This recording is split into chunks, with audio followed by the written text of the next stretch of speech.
Hello everyone. तो आज हम करने वाले हैं हिस्ट्री की फर्स्ट डिवीज़न की थर्ड क्लास को।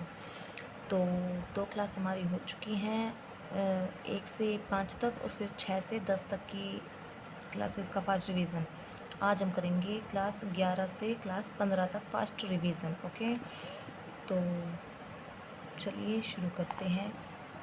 देखो, फिरोज शाह तुगलक को पढ़ेंगे। 1351 से 88 तक इसका शासनकाल रहा है। दिल्ली सल्तनत का दूसरा सबसे लंबा शासनकाल किसका है? फिरोज शाह तुगलक का। इसे सिकंदर लोदी और औरंगजेब का अग्रगामी कहा गया है। इसे सल्तनत काल का अकबर कहा गया है। इसका वास्तविक नाम है कमालुद्दीन फिरोज। यह गयासुद्दीन के भाई रज्जब का बेटा है। इसकी माता है बीबी ज़ेला। फिरोज शाह का 2 बार राज्याभिषेक हुआ है। पहला तो हुआ था मार्च 1351 को थट्टा में।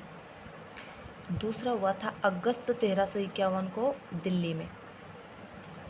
इसके शासनकाल को दिल्ली सल्तनत का सबसे भ्रष्ट शासनकाल कहा जाता है। इसने 24 कर खत्म करके 4 कर लगाए थे। पहला खराज 1/6 भूमि से, दूसरा ज़कात 2.5%, तीसरा जजिया ब्राह्मणों पर भी लगा दिया इसने, चौथा खुम्स लूट के धन पर लगाया जाता था 1/5। उसने तक्कावी ऋण मोहम्मद बिन तुगलक के जो समय चालू हुआ था, उस ऋण को इसने तकावी ऋण को ख़त्म कर दिया। इसने सिंचाई कर हब ए शर्ब लगाया 10%। इसने 5 बड़ी नहरें, 50 बांध, 30 झीलें और 150 कुएं खुदवाए। इसने शशगनी सिक्का चलवाया जो कि चांदी का था। इसने अद्धा और बीख सिक्के भी चलवाए जो कि तांबा प्लस चांदी यानी दोनों के मिश्रण से बने हुए थे। इसने इतलाक प्रथा शुरू की। इसने इक्ता प्रथा को पुनः शुरू किया और विरासत का सिद्धांत लागू किया। और ये जो फिरोज शाह तुगलक है, इसके समय सबसे ज़्यादा दास हुआ करते थे। इसने स्थायी सेना रखनी बंद कर दी। इसने रोजगार के दफ्तर खुलवाए। दीवान ए बंदगान यानी दासों पर नियंत्रण के लिए बनाया था ये। अर्ज ए बंदगान यानी दासों की भर्ती के लिए विभाग बनाया गया था। दीवान ए खैरात दान के लिए। दार उल सफ़ा की स्थापना किसने की? फिरोज शाह तुगलक ने। दीवान ए इस्तिहाक ये वृद्धों को पेंशन देने के लिए बनाया गया था। दीवान ए रिसालत लोक शिकायत के लिए। दीवान ए मुस्तखराज ये लगान वसूलने के लिए। इसने कई नगरों को बसाया, लगभग कई होंगे 300 प्लस।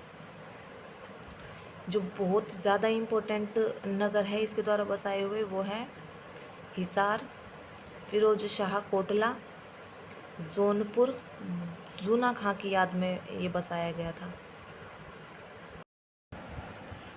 और एक है फतेहाबाद। और भी काफ़ी सारे हैं, लेकिन जो बहुत ज़्यादा इम्पोर्टेंट जो बार बार पूछे जाते हैं वो ये 4 ही हैं। इसने अपनी आत्मकथा फुतहात ए फिरोजशाही फारसी में लिखी। इसके समय बर्नी ने तारीख ए फिरोजशाही लिखी फारसी भाषा में। इसने 1368 में कुतुब मीनार की मरम्मत कराई। बंगाल अभियान इलियास के विरुद्ध। इसका बंगाल अभियान किसके विरुद्ध था? इलियास के विरुद्ध। फर्स्ट अभियान इसने 1353 में किया। सेकंड अभियान इसने 1359 में किया। दोनों असफल रहे। जाजनगर यानी उड़ीसा अभियान 1360 में किया भानुदेव थर्ड के विरुद्ध। पूरी जगन्नाथ मंदिर पर आक्रमण के लिए जो है ये अभियान किया गया था। नागरकोट अभियान 1361 का है। यह मिली पुस्तकों का फारसी में अनुवाद अजीजुद्दीन खान ने किया, यहाँ पर नागरकोट में। यह अशोक के 2 स्तंभ को दिल्ली लेकर आया। पहला था टोपरा से, दूसरा था मेरठ से। इसके तीसरे बेटे मोहम्मद खां को उत्तराधिकारी बनाया गया। तीसरा बेटा था मोहम्मद खां इसका। फिरोज शाह के बाद कौन शासक बना? गयासुद्दीन तुगलक। फिरोज शाह के बाद के शासक कौन बने? गयासुद्दीन तुगलक। फिरोज शाह के बेटे फतेह खां का पुत्र था ये। 1388 से 89 तक शासनकाल रहा गयासुद्दीन तुगलक का। फिर आता है अबू बकर। इसके बाद आता है अबू बकर। फिरोज शाह के दूसरे बेटे जफ़र खां का पुत्र था ये, और इसका शासनकाल था 1389 से 90 तक का। फिर इसके बाद आता है नसीरुद्दीन मोहम्मद, जो कि था फिरोज शाह का पुत्र। इसके बाद आता है सिकंदर शाह, जो था नसीरुद्दीन का बेटा, बड़ा बेटा। अंतिम शासक नसीरुद्दीन मोहम्मद। नसीरुद्दीन मोहम्मद का छोटा बेटा था। देखो ये नसीरुद्दीन मोहम्मद है, और इसका बेटा था ये नसीरुद्दीन महमूद। नसीरुद्दीन महमूद के समय जौनपुर में शर्की वंश की स्थापना मलिक सरवर द्वारा की गई। तैमूर का आक्रमण 1398 को हुआ था। तैमूर दिल्ली कब पहुंचा? 1398 में, दिसंबर 1398 में दिल्ली पहुंचा था तैमूर। अगला आता है सैयद वंश। 1414 से 1451 यानी 37 वर्ष का शासनकाल था सैयद वंश का। सैयद वंश का संस्थापक है खिज़र खां। यह फिरोज शाह तुगलक के समय मुल्तान का सूबेदार था। तैमूर लंग का सेनापति बना। यह स्वयं को पैगंबर मोहम्मद का वंशज बताता था। इसने सुल्तान की उपाधि धारण नहीं की। इसने रैयत-ए-आला की उपाधि धारण की। रैयत-ए-आला का मतलब है किसानों का सरदार। इसकी मृत्यु कब हुई थी? 20 मई 1421 को। मुबारक शाह गद्दी पर बैठा इसके बाद, जो कि था खिज़र खां का पुत्र। इसने सुल्तान और शाह की उपाधि धारण की। इसने अपने नाम के सिक्के चलवाए और खुतबा भी पढ़वाया। इसकी हत्या इसके वजीर सरवर उल मुल्क द्वारा कर दी गई। इसने याहिया बिन सरहिंद को संरक्षण दिया, जिसने तारीख़-ए-मुबारक शाही लिखी। यह सबसे योग्यतम शासक था। इसने मुबारकाबाद शहर की स्थापना की। मोहम्मद शाह गद्दी पर मुबारक शाह का छोटा भाई इसके बाद बैठा था। ये मोहम्मद शाह गद्दी पर बैठा, मुबारक शाह का छोटा भाई। इसका वास्तविक नाम है फरीद खान। इसके समय मालवा शासक महमूद खिलजी ने आक्रमण किया 1440 ईस्वी में।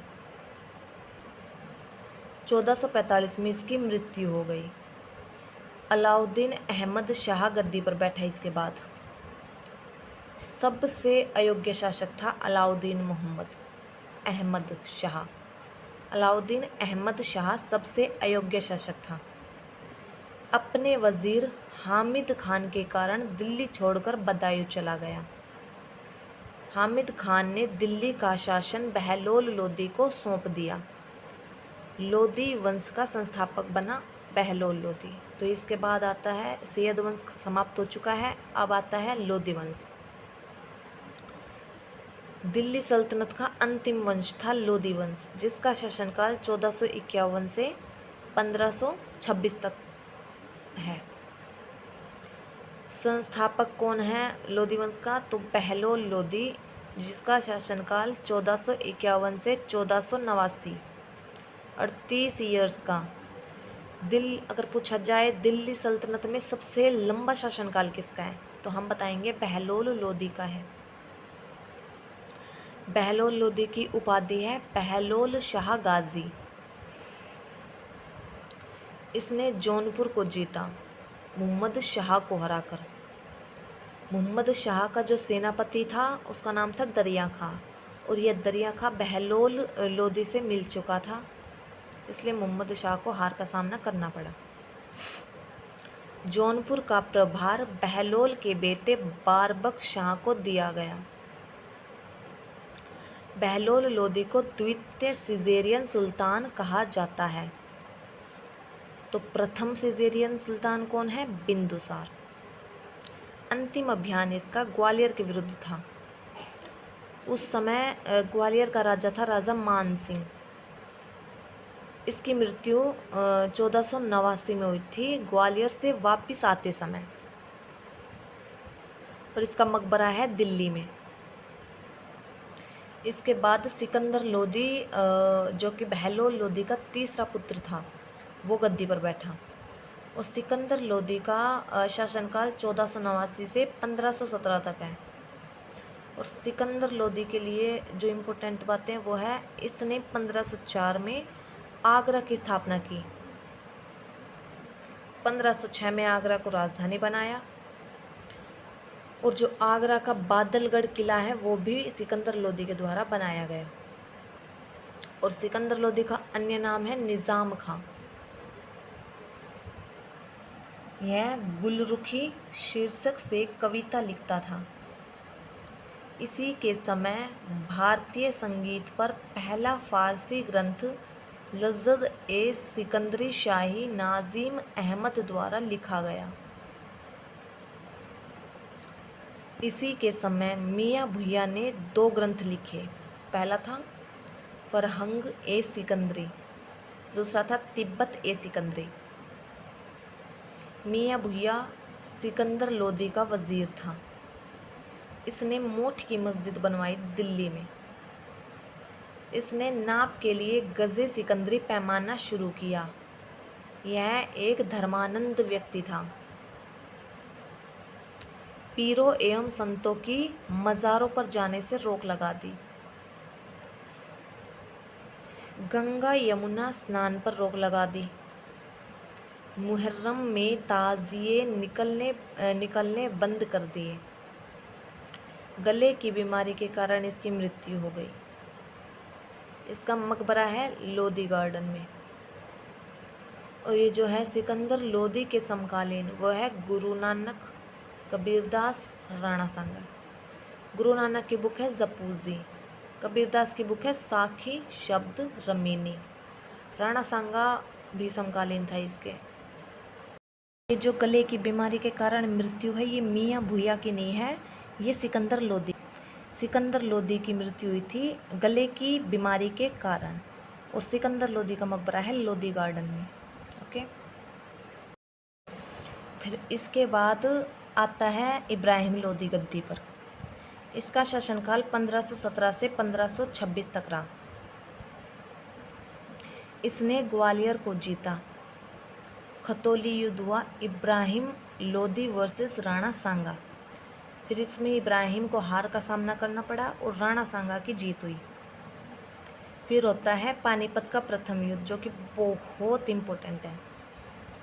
इब्राहिम लोधी वर्सेस बाबर के बीच हुआ। इसमें भी इब्राहिम लोधी को हार का सामना करना पड़ा और बाबर की जीत हुई। इब्राहिम लोधी युद्ध भूमि में मारा गया। दिल्ली सल्तनत का अंतिम शासक था इब्राहिम लोधी, और इसका मकबरा है पानीपत में। अब शुरू होता है मुग़ल साम्राज्य। मुग़ल साम्राज्य ने जो है इन भारत पर 1526 से 1857 तक शासन किया, यानी 316 वर्षों का शासनकाल माना जाता है मुग़ल साम्राज्य का। और जो मुग़ल साम्राज्य है, इसका जो संस्थापक है वो है ज़हीरुद्दीन बाबर। ज़हीरुद्दीन बाबक चगताई वंश का था। इसका शासनकाल है 1526 से 1530। इसके पिता का नाम है उमर शेख मिर्ज़ा। इसका जन्म स्थान है फरगना, उज़्बेकिस्तान, और इसका जन्म हुआ था 14 फरवरी 1483 को।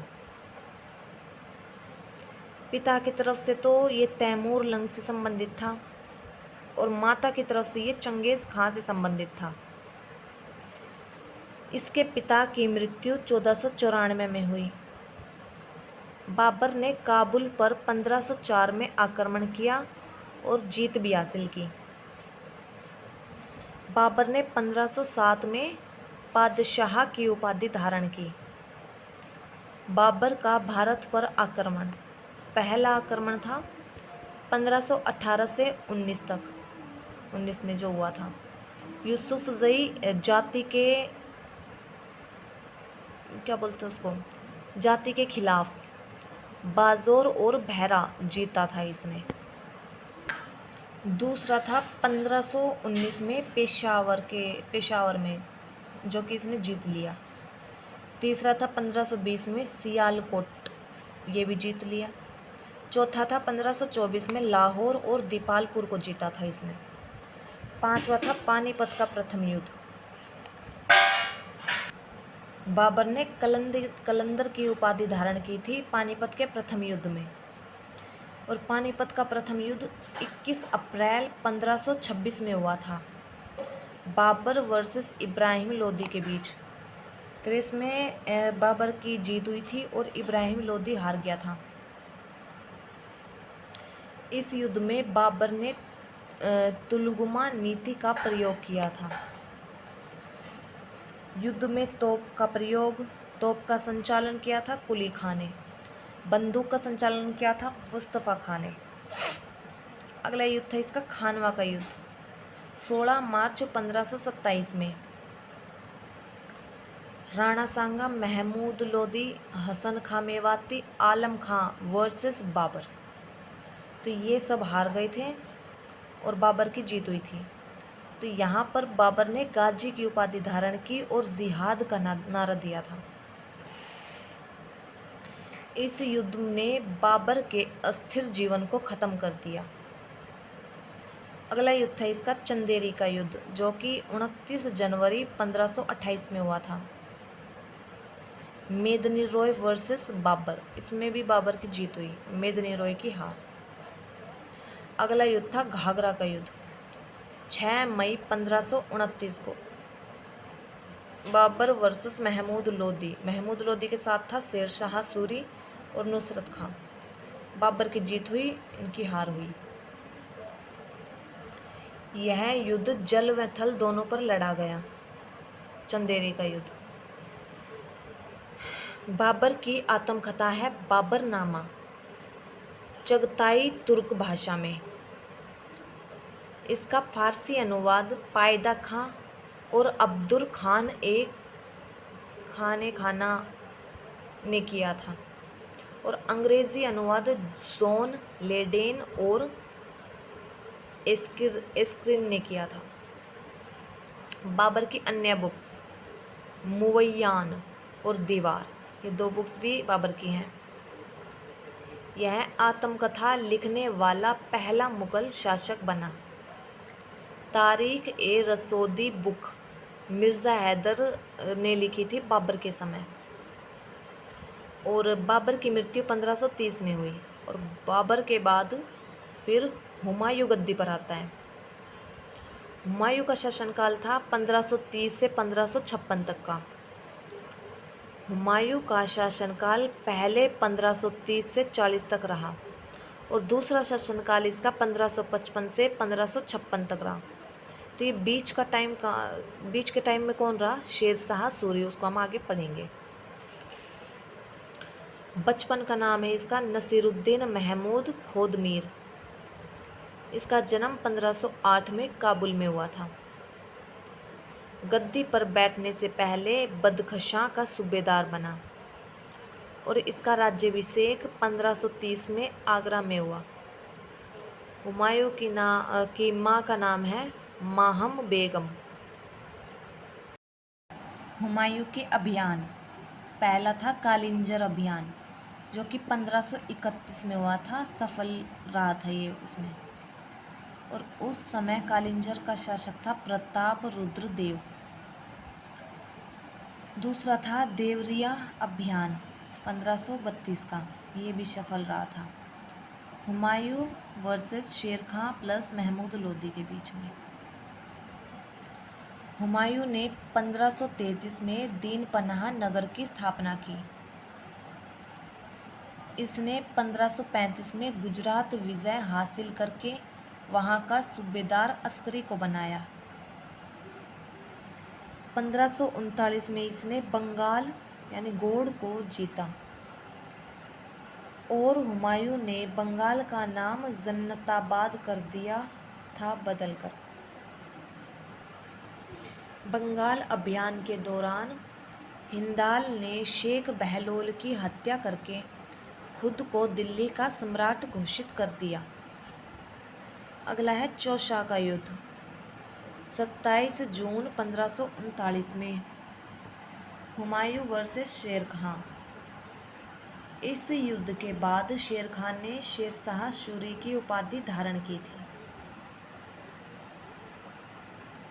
फिर था कन्नौज का युद्ध, बिलग्राम भी कहते हैं इसको, 1540 में हुआ था, हुमायूं वर्सेस शेरशाह सूरी। इस युद्ध ने द्वितीय अफगान वंश की स्थापना की। प्रथम अफगान वंश है लोदी वंश, द्वितीय अफगान वंश है सूरी वंश। हुमायूं ने 1541 में हमीदा बानो बेगम से शादी कर ली और इससे इनको अकबर मतलब कि इनको पुत्र मिला था अकबर। हमीदा बानो बेगम का पुत्र है अकबर। 1545 में अस्करी और कामरान से काबुल और कंधार जीते। 1555 में मच्छीवाड़ा का युद्ध हुआ, हुमायूं वर्सेस हेबत खां और तातार खां। हुमायूं की जीत हुई थी इसमें।